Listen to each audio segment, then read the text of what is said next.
manne du ciel, du pain. Ils ont déjà mis beurre dedans, ils ont déjà mis sucre dedans, ils ont déjà, tu vois un peu comme les panini là. Ah, c'est un truc comme ça descend. Ils mangent jusqu'à ça reste. Et puis quand c'est l'heure de partir là, ce qui est resté là, ils laissent ça avec ils s'en vont. Ça veut dire qu'ils ne prennent même pas pour dire qu'ils garder, arriver là-bas, si un enfant qui a faim, on lui donne. Non, ils mangent, quand ils finissent, ils laissent. Allez, on continue la marche. Tellement ils avaient la foi. Tu vois, non? À cette période-là, ils ne réfléchissent rien. Ils ont marché comme ça jusqu'à. Arrivé un moment, ils disent que bon, la manne n'en a trop fait ça. C'est bon comme ça. Il n'y a pas un autre menu. Jésus, éternel, change de menu. Mais quand on a fait la manne, c'était un moment où il faisait malin même sur le ciel. Alléluia. Dans ta marche chrétienne, dans les débuts, tu fais malin sur le ciel. Seigneur, attends-toi là, c'est vous seulement qui est là-bas. Fais un peu de ouais, c'est mignon. Alléluia. Et puis il envoie. Seigneur, tu parles à lui comme ça, c'est du petit contact et puis ça vient. Mais quand les enfants d'Israël ont fini de manger la manne, ont fini de manger la caille, ont fini de manger tout ça, quand ils sont arrivés à Canaan, ils attendaient que manne tombe encore. Le restaurant est fermé. Le restaurant se laisse fermé. Chacun devait maintenant se battre pour rentrer en possession de son territoire. Chacun devait maintenant se battre pour manger. Chacun maintenant devait cultiver la terre pour que tu attendes. Ta patience là va jouer maintenant. Alléluia. Ils sont arrivés à un moment où, quand ils ont fait, Moïse, c'est comment? Moïse dit, ah bon, voilà la terre, c'est terminé. Chacun a sa place pour lui. Après, ils envoient l'apprenti de Moïse, Josué. Josué, c'est comment? Il dit, ah bon, chacun a pris une position de son territoire. Donc, après, les restaurants se laissent à se finir. Chacun devait mourir. Et c'est là, le peuple d'Israël avait le sentiment maintenant que Dieu n'était plus avec eux. Alléluia. Ils avaient le sentiment que Dieu n'était plus avec eux. Alors que Dieu était effectivement avec eux. Alléluia. Ne pense jamais que le silence de Dieu, que tu as bien observé là, veut dire que Dieu t'a laissé. La Bible dit quoi? Il n'est pas un homme pour mentir, ni le fils d'un homme pour se repentir. Ce qu'il dit, il l'accomplit. Amen. Dieu n'abandonne pas son alliance avec ses enfants. Il a décidé d'être ton père et tu as décidé d'être son fils. Il ne renonce pas à cette alliance-là. Il est là. Alléluia. Et la Bible, certains serviteurs de Dieu ont dit, en ces instants-là, Dieu est plus proche de toi que ton propre vêtement. Touche ton habit. Est-ce que ton habit est loin de toi? Quand tu touches l'habit, tu sens ton corps. Hein? Mais est-ce qu'il y a quelque chose qui peut être plus proche de toi que ça? Mais Dieu, là, il est plus proche de toi que ton propre vêtement. Alléluia. Le silence de Dieu ne veut pas dire qu'il t'a contrôlé. Amen. Et la plupart des textes bibliques là montrent que le silence de Dieu prépare quelque chose. Tu me dis amen, non? Amen. Tu me dis amen bien, non? Amen. Tu me donnes un amen plus puissant que ça? Alléluia!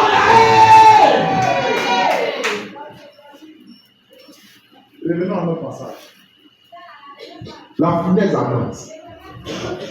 La Bible parle de trois jeunes gens qui ont eu confiance en Dieu. Ils ont eu confiance en l'Éternel. Et ils sont arrivés dans un territoire étranger, s'il vous plaît. À Nice, où on ne connaît pas l'Éternel. Eux, ce sont les adorateurs de fétiches. La Bible dit quoi? Ils ont fait une grosse statue. Une statue gigantesque. Vous voyez un peu chez les Chinois, hein, la façon dont ils font les dieux, et puis il les promène sur des chariots, des grosses statues. Ça veut dire que en Babylone là-bas, ils ont fait une grosse statue et ils ont demandé à tous les habitants du territoire, tu es étranger ou tu es autochtone ou tu es qui que ce soit, tu dois te prosterner au son de la trompette pour adorer cette statue. Oh ça là, c'était une abomination pour les enfants d'Israël. Leurs genoux ne se prosternent jamais devant des statues faites de main d'homme. Jamais. Et ils sont arrivés sur ce territoire étranger là, et c'est là maintenant qu'on veut leur imposer ça. Alléluia. Mais les frères, les enfants ont beau cœur. On va lire l'histoire. Et puis elle te poser la question. Si c'est toi là, tu allais faire quoi?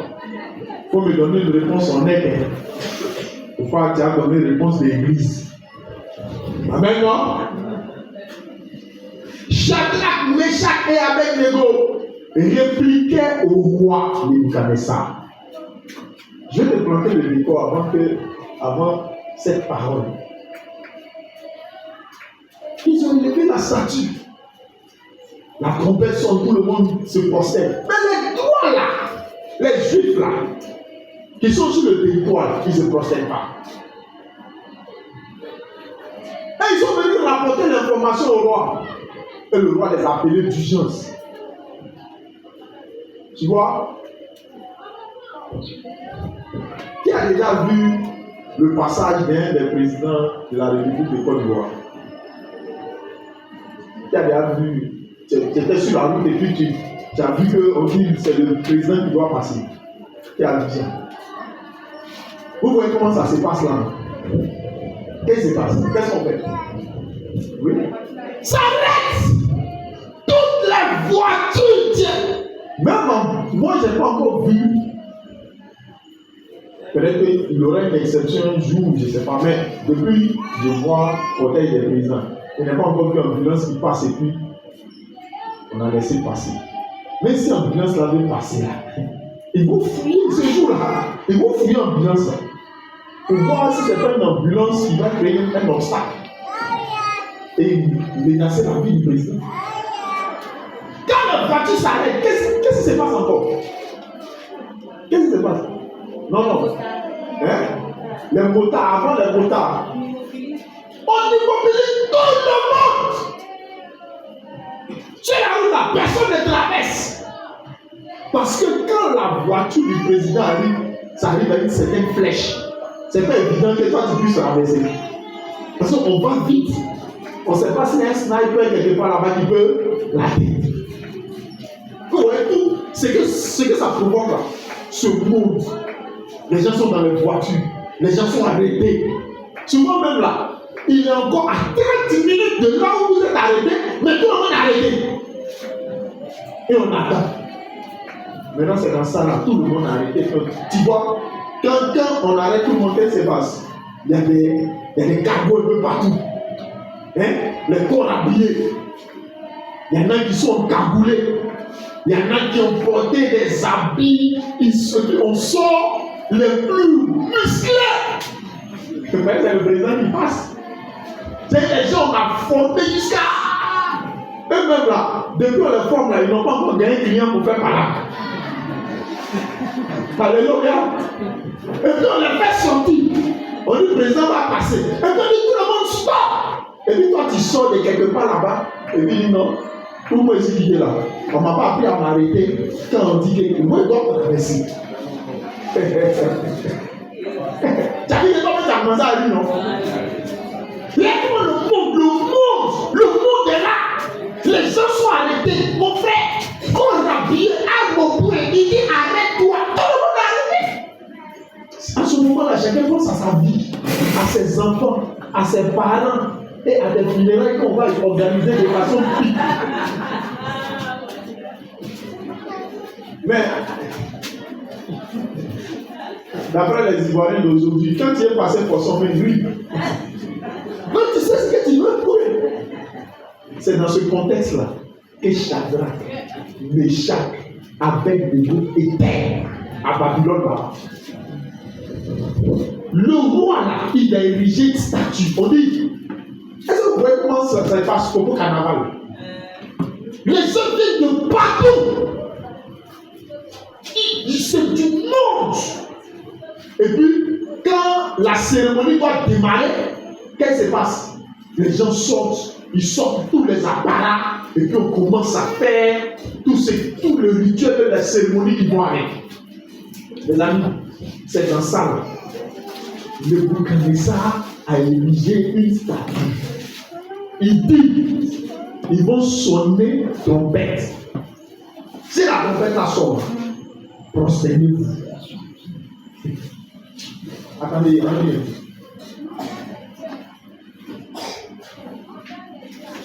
Shadrach, Meshach et Abednego répliquaient au roi Nebuchadnezzar. Nous n'avons pas besoin de te répondre là-dessus. Les amis, est-ce que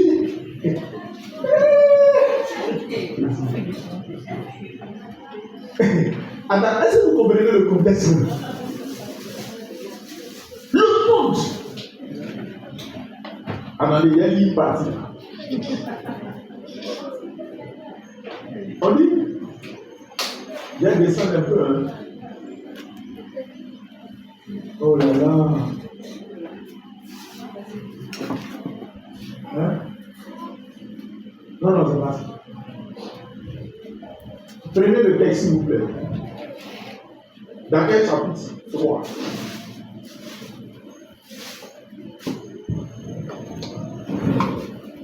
Dans les chapitre 3, qui a trouvé le texte? Oui, Papili.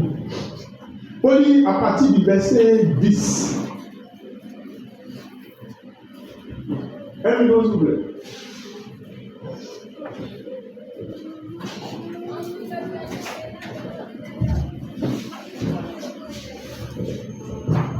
Daniel chapitre 3 verset 10. Tu as donné un ordre d'après lequel tous ceux qui entendraient le son de la trompette, du chalumeau, de la guitare, de la sambuc, du spanurion, de la cornemuse et de toutes sortes d'instruments devraient se prosterner, adorer la statue d'or. Et après lequel quiconque ne se prosternerait pas et n'adorerait pas serait jeté au milieu d'une fournaise ardente. Or, il y a des Juifs à qui tu as réuni l'intendance de la province de Babylone. Shadrach, Meshach et Abednego. Ils ne tiennent aucun compte de toi. Oh roi. Il ne sert pas tes dieux. Et il n'adore point la statue d'or que tu as élevée. Alors, Nebuchadnezzar, hérité et furieux, donna l'ordre qu'on amena Shadrach, Meshach et Abednego. Et ces hommes furent amenés devant le roi. Vous voyez, non? Merci, Marc. Et Dieu te bénisse.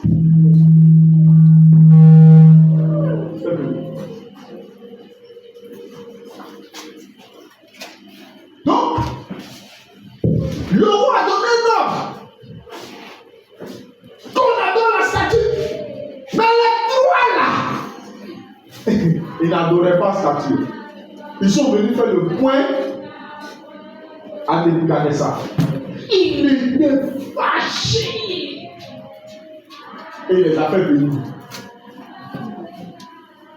Et il les a interrogés. C'est-à-dire, même quand on envoie devant le roi, dans le palais royal ou bien à la présidence, vous voyez les gardes là, ils sont postés partout. Mais ils n'ont pas eu peur d'eux. Alléluia. Alléluia. Amen. Il les a fait venir. Et il a posé la question, pensant que, comme ils sont maintenant devant lui, ils n'auront pas le courage même de dire ce mot. C'est là qu'ils ont répondu. Ils disent, roi, nous là, on n'a pas besoin même de te répondre sur ça. Alléluia. Dans la province, dans le royaume là, tous les dignitaires, hein? Vous voyez, à la présidence, quand il y a un conseil de ministres, qu'est-ce qui se passe? Tous les ministres et les gars du corps, ils sont là. Il y a combien de ministères? Près de 33 ministères.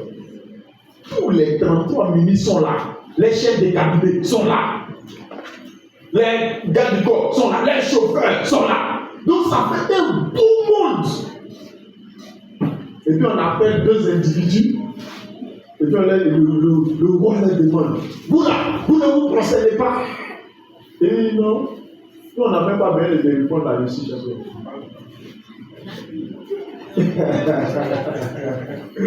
Oh Jésus, alléluia.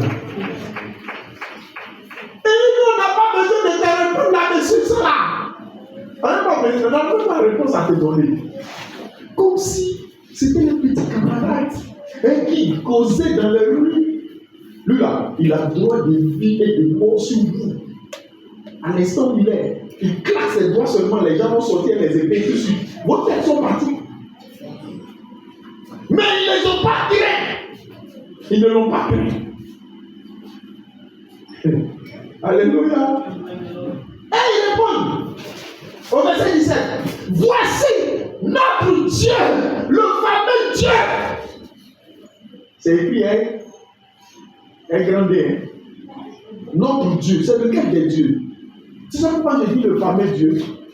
Parce que c'est ce même Dieu-là qui les a laissés en Israël là-bas, et puis les gens là les ont envoyés en captivité. C'est de lui qui parle encore.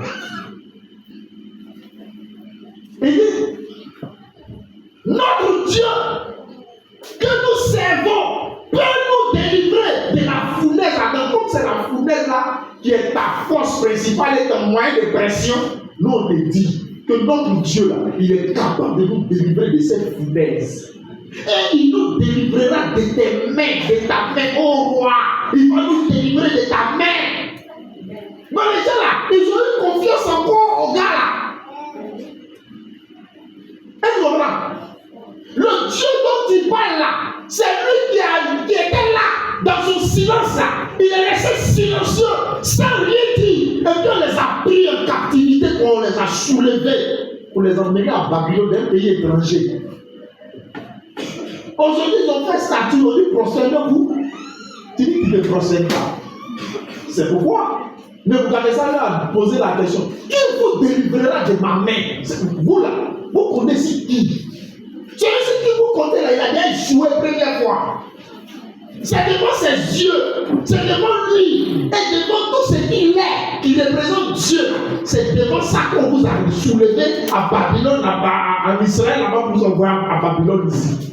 C'est à Babylone ici, dans la prison là. C'est là que vous parlez encore de lui. Alléluia. Frère, moi je vais te poser la question. Si tu es resté silencieux dans ton affaire, une fois, deux fois, est-ce que la troisième fois tu peux continuer à dire son nom? Je veux savoir. Est-ce que tu peux continuer à dire son nom? Alléluia.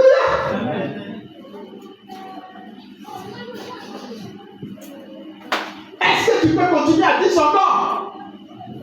Est-ce que tu as continué à venir à l'église? Est-ce que le pasteur, sa tête, et son micro, et son église, ça va pas t'énerver?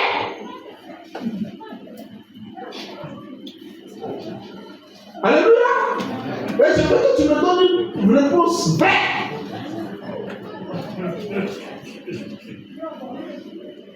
Il dit non, mon Dieu va me délivrer. Je sais que je n'ai pris cela. Oh Seigneur, je me puisse en délivrer. À l'instant même, agis maintenant. Et sauve-moi. Silencieux. Silence radio. On vient, on te ligote, on te mélange, on t'attache. Et puis qu'on t'attache là, on t'attache pas doucement, on te met pas doucement. Il faut serrer maintenant là pour te faire sentir que ton Dieu peut rien faire. C'est comme ça qu'ils ont traîné Shadrach, Meshach, Abednego d'Israël jusqu'à Babylone. On ne les a pas caressés pour venir eux. On les a frappés, chicotés. Et puis on les envoie à Babylone. Ils ont mis encore une autre épreuve devant eux. Et c'est là. Eux parlent de notre Dieu que nous servons. Il nous délivrera